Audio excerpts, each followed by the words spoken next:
Good afternoon, CBC1501 markers.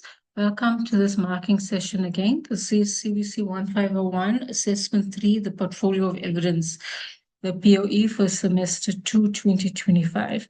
All right, as always, you have your marking folder. I've already granted you access to the marking folder.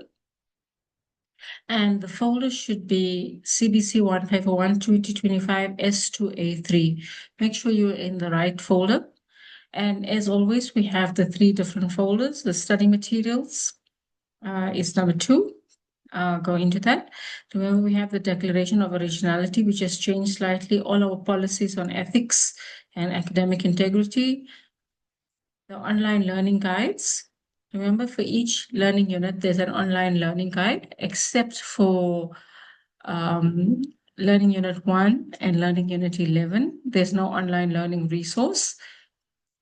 The study guide is included here. All 11 chapters are in this one file. Please make sure that you peruse all the study material because the content and the responses from students require a lot more from them, which they might include from these resources and other resources. The tutorial letters are also included in here. I will also upload tutorial letter 201 in the folder. So you have the study materials, go through them. The moderation folder is changed slightly. You should not upload your own folder. I have uploaded a folder for you. So you will see your personal folder only. You will not see other people's folders. Please upload all your information in your folder only, not any other place. I find lots of files everywhere and all over the place.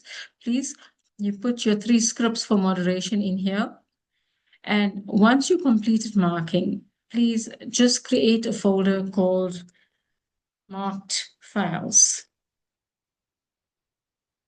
and put all the marked files in there so that I can see the separation between those that have been moderated and the ones that you've uploaded for marking, because the ones that I've moderated also has to go for auditing to see how I moderate your scripts, all right? And these others will be going to the external moderator as well. So please make sure that you do not just include all the files together so that I cannot find the moderated files. And also your markers report should come in this file, but not your claim form. Your claim form has important personal information which should not be shared with anyone else. And I'm afraid that that might happen. If it's on a shared platform like this, you should email your claim form to me.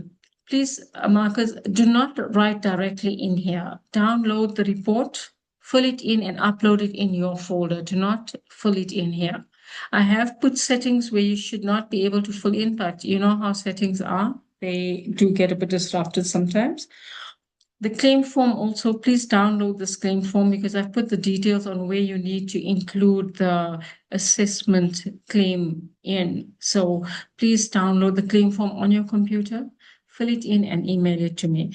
All right. These are the online classes. I've put the details in there. And so if you want to peruse some of those classes, they are there and they are available on the course site as well. And this is the instructions that I have sent to you with the deadlines and the important information. So marking begins on the 10th of October. You gain access to the memo and rubric on the 10th of October. And privacy and confidentiality. The marking due date is 26 October. Please, it's a strict 16-day turnaround time. This is what we want, what we have been instructed from the university. It's a university directive. So please, you need to stick within that deadline. If you're not able to mark enough scripts by then, please let me know, because I do not want to give you scripts if you are not able to finish it. I will give it to markers who are able to finish it. Moderation of 3 scripts by the 12th of October in the moderation folder. You can continue marking while I'm moderating, but do not finalize anything, all right? Important information, please, with the Turnitin. If students do not have a Turnitin report, we're ignoring it this time. Just continue marking and just put a comment, there's no Turnitin report. But we're not penalizing students for the lack of Turnitin report. For no EULA, also, we're not penalizing students, and we're also not penalizing students for AI-generated text. I think they've learned a lot from what I've done in assessment too, but for the exam, I don't want to penalize them for everything, right? Just let me know if you find any cases like that, but I do not want you to assess the AI report. You can assess only the Turnitin report, right? If you have any issues with a student's work where everything is AI generated or something like that, then let me know. Also, if students have only submitted a link, you get some of those students that do that, and you have access to the Google Doc, then I will suggest that you download that Google Doc in PDF format and mark it offline and give the student a grade. And you will upload that marked file with the rubric as always, the merged file. So for the exam, we have to be a little lenient because we don't want students failing for those administrative issues, all right? As always, we have the marking rubric. Please, Marcus, download the rubric onto your computers. Check if everything's fine. If you ever find an issue, I did check it, but sometimes I miss certain things. If there's any issues, let me know. I will fix it immediately and upload it again. So don't make any changes to that. There's your rubric. These are the questions. You already had access to the questions, and you should have had time to go through all of them. We use the same scenario from semester 1. Not semester 1, sorry, from assessment 2 of semester 2. And the essay is the same essay as well.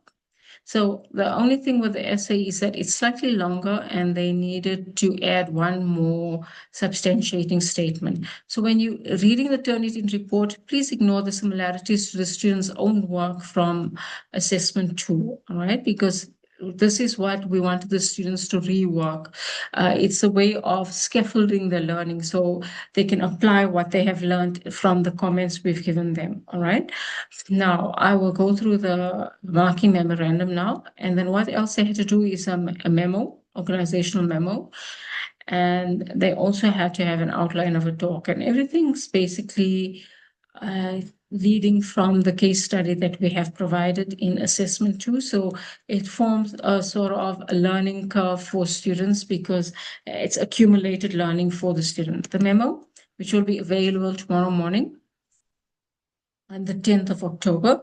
I've got all the details. All of you are markers for me already. That's, how I work with my marking. Remember, I want the merged files uploaded on Moodle as well as on the Google site, all right, on the Google Drive, in the Google Drive folder in your personal moderation folder.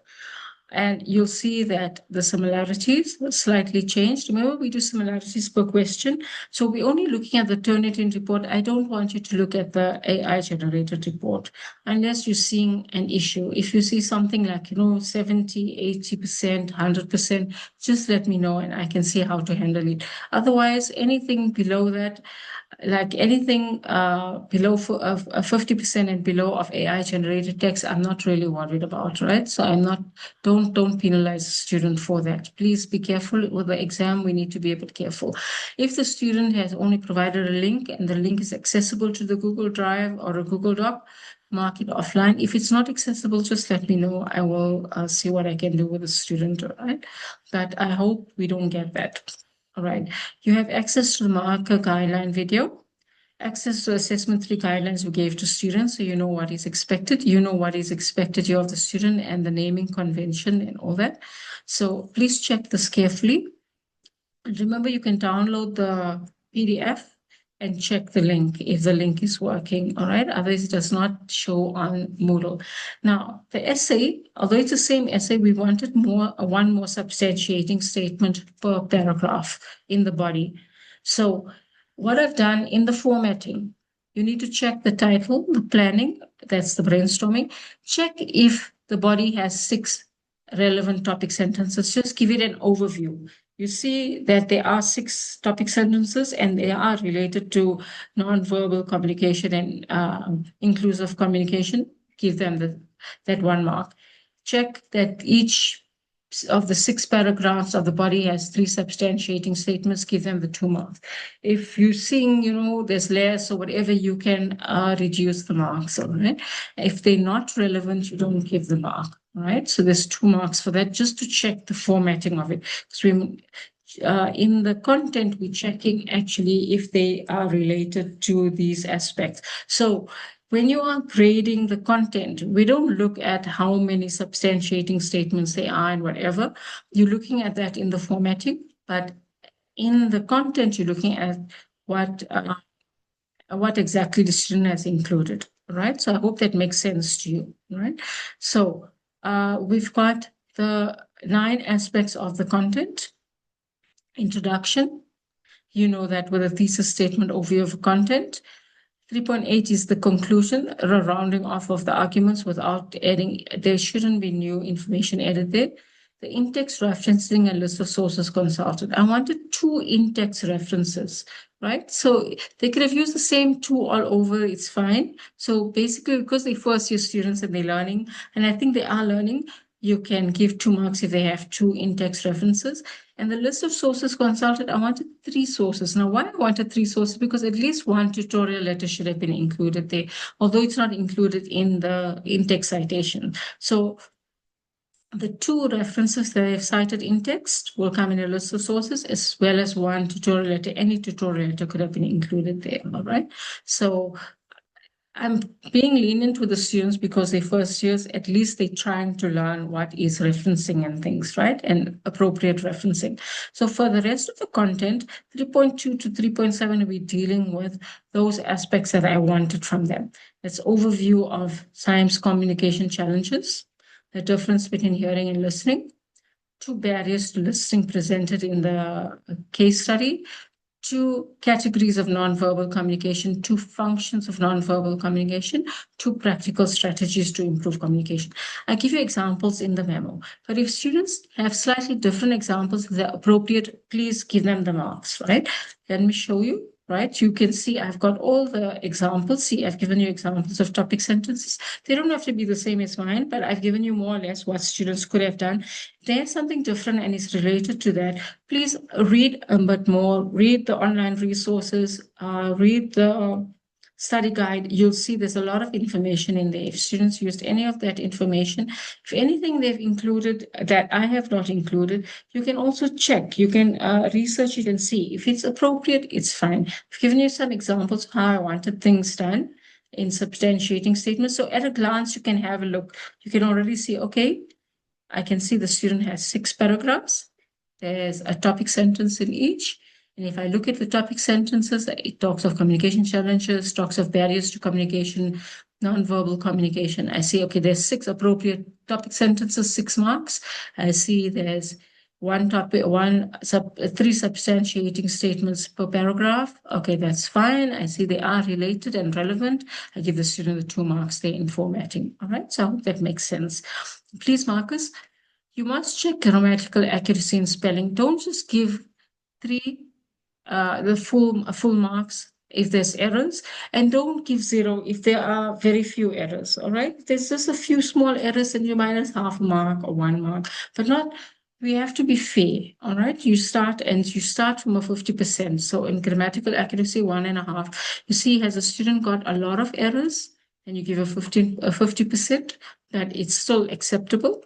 If he has, very poor writing, goes lower than 50%. If he has very good writing, you go above 1.5, 2, 2.5, 3. There's just 2 or 3 errors, you minus only half a mark. You don't minus more, right? We're looking at paragraph structures, sentences, all of those things, right? I have given you more or less a lot of information and the templates as well. You'll see I give you some examples of what could have been included. But remember, students could have any 2 barriers, even if they're different from the ones I present there, all right? Same thing with all the others, okay? And I've put all this about the index referencing and all that. I've given you some examples of how the reference list should look. Please, if students just put google.com, you can't give them marks for that, or Wikipedia, or things like that, or study guide. That's not a reference. They needed to have an appropriate, at least they had to have the title or the author, the year, the title, and the publisher, or a link like I've put in there, right, for an online resource. So it needs to be done correctly, right? Like I've said, for formatting, like always, if there's very bad formatting, you can minus up to 2 marks.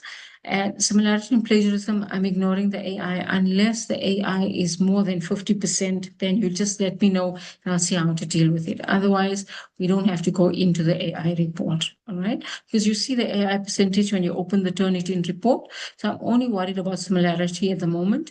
If you see on the AI report there's more than 50%, then you let me know. If it's 50% and less, just ignore it, right? I'm not going to penalize a student for that AI text, all right? I hope that makes sense to you. The memo, there's all the information included in there, and I give you examples of everything that should have been included. And I even give you a template. And under content, also, I give you examples of how students could have approached things, right? And just be careful. Under 3.3, I wanted any 2 points. Each point would be 2 marks, right? And then I think 3.4 as well. Yes, 3.4 as well. No, 3.4, we needed all four of those aspects, or any other adequate aspects. It'd be 1 mark for any one of those aspects, because we did include those in the instructions to students as well. Oh, yes, 3.6 is another one. We only want 2 points for 2 marks. So have a look at it. I give you some example. Students could have something different. I try to cover all the things that they could have included, but students could have something slightly different as long as it's applicable to the scenarios. Please have a look at it carefully. Now, yeah, 3.5, you'll see there's 1 mark for them to have the sentence as a general invitation for suggestions. So they needed 1 mark for that because they needed to know how to write and they need to have that separate elements. Then the separate mark for the suggestions themselves. And remember, I wanted only 2 suggestions and each one would be 2 marks, so it's 4 marks. And finally, obviously, if you're asking for suggestions, whom must you give the suggestions to? So there's a mark for that as well. So half a mark for the context name and half a mark for the context detail. The email should be related to the accounting firm, all right? So if they say accentureaccounting.co.za or .org.za.com, doesn't matter. As long as it showed and organizational emails. So students need to understand that things need to be within the organization and can't be to a Gmail account. If they've got a Gmail account or whatever, it's wrong. All right. Also, the memo, remember, we've got details of the person that's writing the memo. That's the senior HR practitioner, Mateo Ngema. So it shouldn't be themselves. All right. Oh, and this, sorry, I did not change this to all Accenture accounting employees. I will fix that up just now. It's the only thing I didn't see. All right, so these are all your aspects. And the final thing, okay, the same thing works out. All right. The final thing was the outline of a talk. All right, so we haven't done this for a while, but you'll see we've got a lot of, I've got a lot of examples here on what each aspect needed to have. And I've also given you instructions of what each one should have. The students also got instructions on what attention is. Remember, many of them confuse attention, needs, satisfaction. Satisfaction should provide a solution. The need should provide the problem. Attention should be an attention-grabbing statement, should be facts, or a question, could be something related to nonverbal communication, all right? And that brings the attention to it. The need should show what the problem is. Satisfaction, what the solution is. Visualization, they should visualize a solution in action. So I've given you some examples, so it gives you an idea. And don't give marks for visualization if they do not visualize it and they just repeat the solution there, all right? Same thing with need and satisfaction. If they keep repeating the problem and not putting the solution in satisfaction, they can't get the mark. Action, it should be, implementable, should be feasible, see what I have done, all right? So it shouldn't just be a vague statement, all right? The same thing, I've given you all that instructions and it's 4 points. So each point should be 1 mark. And see, I've given you more or less of a template, what the purpose of the talk is, the title, And the formatting of the purpose, the title, you'll see it's in the instructions already that we've given students, right? And the same thing works with penalization, all right? Self-assessment, they're slightly different. So please have a look at the 3 self-assessment questions. Don't just give marks without reading. And it should be in full sentences, otherwise they don't get the mark for grammar. And if they didn't format it correctly, they don't get the mark for format. Otherwise, if it's partially formatted correctly, 0.5 marks. Partial correct grammar, 0.5 marks, right? Partial answers, 0.5, half the marks there, right? Of the 3, half of the 3. All right. So that explains everything. And I'm sure for technical presentation, you know how it works. Please have a look at it. Even the correct heading structures in a table of content and that, I give you examples. Some markers don't go through that. Even the overall introduction and conclusion, please go through all of that carefully, because we're training students how to write carefully, and I don't want to ignore all of that, right? I give you some examples. It could be slightly different, but you get the crux of it, right? You get the crux of it, right? Even if they put the title of the essay there, it was fine under the heading, and they don't write essay, it's fine. If they wrote the title of the memo or the outline of the talk, it was fine. All right. So you can judge in that, right? So I've given you, and please check the heading levels: first level, second level, third level. This is our departmental instructions. I hope this makes things clear for you, and you will have a successful marking session. If you have any questions, please ask me via WhatsApp, or you can in the group, or personal message. That's fine, and I will be willing to assist you. Please remember the deadlines and do take care. Thank you very much. Bye.